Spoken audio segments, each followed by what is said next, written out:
Newsbreak.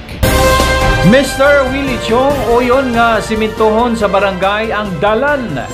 Dili sopak si Mr. Willie Chong nga simintohon sa barangay ang nakontrobersyal nga dalan sa Purok 2, Barangay Gango, Ozamis City. Nagkanayon si Mr. Willie Chong nga dili niya babagan ang bisan unsang programa o proyekto nga mugnaon sa barangay o sa syudad nga makahatag usab og dakong tabang sa mga pinangga niyang mga silingan sa Purok 2. Apan dili pa kini ang tukmang panahon nga hisgutan kini, gumikan kay aduna pay mga legal issues nga resolbahon tali kaniya og sa syudad. Gipahimudsan usab ni Kapitan Raimunda Bindiho nga mapadangat sa konseho og kang Mr. Willie Chong ang iyang maayong intensyon sa rason nga adunay available karon nga pundo ang barangay alang sa bisan unsang maplano nga proyekto sa Barangay Gango. Naay budget ang barangay para simintohon ang dalan nimo? Pwede ra ba?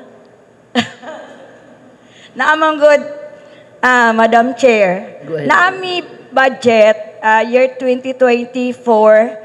Naami budget nga 250,000 ata for the concreting sa remaining portion padlong sa Purok 2. So, maugid na ang imuhang dalan, sir. So, pwede ba namo siya i-develop or unsay? As di ba na-mention man ako nga, until such time, nga makakita lang yun og unsa gi final option ang City Council, no? I will respect that. Not to mention nga, ako sa lain ba or sa kuha, at least sila, tingnan na itong final ba? And then, kung nanay final, let's not waste government money at ito na lang ibutang dito. Di ba? Anyway, di man po, ang gwapo pa man po na pagkakumpak ang agiana na ito. No? So, until such time, of course, favorable na sa kuha, pero that would be more